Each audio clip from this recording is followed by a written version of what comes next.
facile, de bon marché, et qui a finalement probablement empêché une bonne partie de l'Europe au Moyen-Âge de mourir de faim. Donc cet animal présentait beaucoup d'avantages. Et il était, comme il se doit, très vénéré, particulièrement au moment du carnaval. En effet, le 17 janvier, je l'ai dit, on sacrifiait le cochon, on mettait le jambon dans le saloir pour le conserver, on mangeait la viande qu'on avait besoin de manger, et ça tombait bien parce que c'était la période de carnaval, on pouvait manger tant de viande qu'on voulait. On avait besoin de manger aussi parce qu'il faisait froid, et donc le cochon était une sorte d'animal providentiel.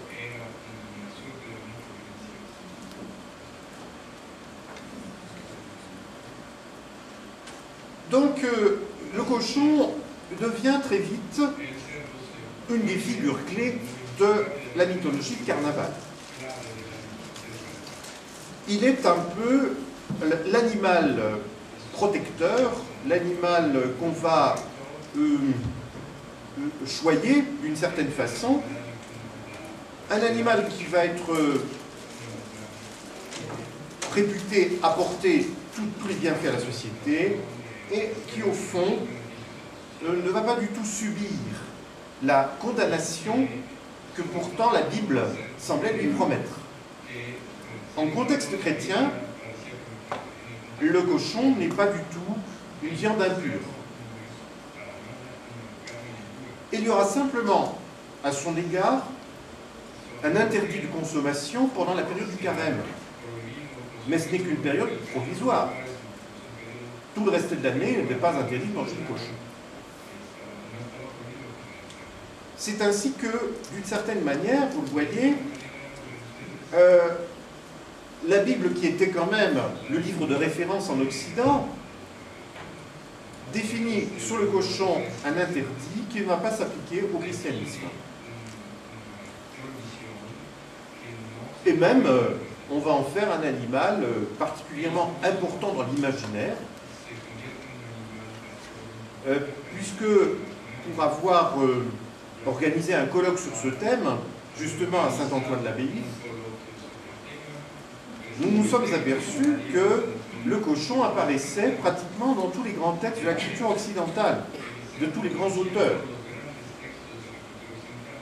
Et généralement, toujours avec une réputation positive.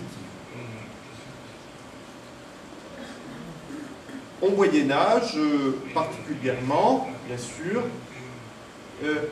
il est célébré comme un animal bienfaiteur. Dans les mythologies de l'Europe, comprennent la mythologie germanique ou la mythologie celtique. On s'aperçoit que le cochon est un animal même divin. Chez les Germains,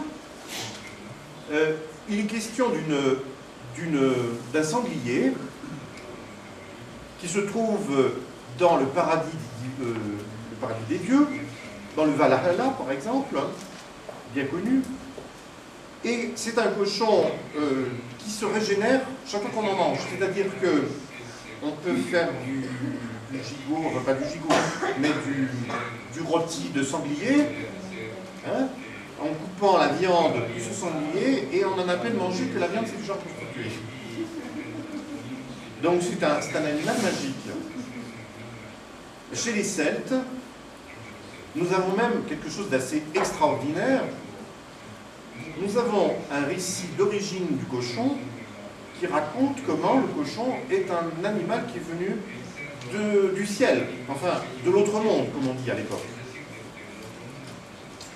C'était un animal qui appartenait aux dieux et dont les dieux ont en quelque sorte, les dieux celtes, fait un cadeau aux hommes, mais grâce à une sorte de ruse d'un de ces hommes qui a été négocié ces animaux contre une petite rétribution. Donc le dieu s'est en fait avoir, n'est-ce pas, et il s'est fait subtiliser ses cochons par un homme qui a ensuite eu le privilège de les faire goûter à ses semblables. Et depuis ce temps-là, bien sûr, tout le monde est reconnaissant à ce personnage d'avoir fait venir les cochons sur la terre. Alors nous avons donc des récits mythiques gallois en particulier, du pays du Galles, qui racontent comment ces cochons sont des animaux divins. Alors, je viens de parler du pays de Galles, hier j'en ai un petit peu parlé, il y a un célèbre personnage de la mythologie celtique, Merlin. Donc il faut dire un mot, parce que Merlin a des rapports avec le cochon. Plus exactement, les sangliers, les marcassins, les petits cochons. On a conservé un petit texte gallois, donc du 15e, 16e siècle, mais qui remonte à une époque plus ancienne, où Merlin parle à des cochons. Il se trouve dans la forêt, et il a en sa compagnie des petits marcassins, donc les enfants du sanglier. Il parle à ces marcassins comme si c'était ses confidents. Alors, nous n'avons pas tout le texte parce qu'il a été perdu, mais les quelques strophes que nous avons sont assez surprenantes. Parce que nous voyons Merlin parler à ses sangliers de stratégie militaire, de conquête, etc. On se dit, mais vraiment, c'était des petits cochons savants pour écouter des conférences de Merlin de ce style. Alors, en fait, on comprend que ces cochons sont, comme je viens de le dire, très certainement des animaux divins.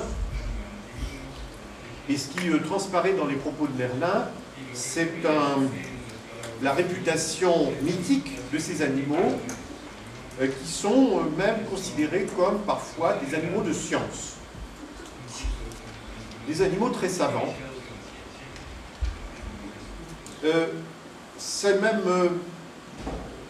un petit détail semble le prouver. On dit que les druides en particulier, donc vous savez qu'ils étaient parfois chargés des fonctions de divination, les druides des anciens Celtes, avaient des rituels de divination qui supposaient la consommation de viande de porc.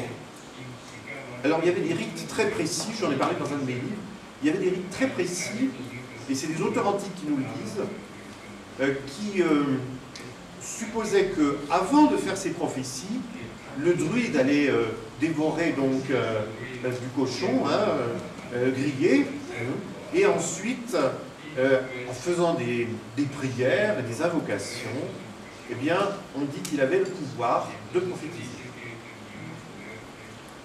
La viande de porc faisait partie même des festins tout à fait solennels des grandes fêtes annuelles des Celtes. Alors peut-être que vous avez lu les albums d'Astérix, et vous savez que, oui, justement, il y a toujours le même repas qui intervient au moment des fêtes, c'est un sanglier, n'est-ce pas? Donc Obélix, lui, mange un sanglier entier, parce que bon, les Gaulois faisaient des festins de sanglier. Donc ça, c'est bon, oui, c'est évidemment présenté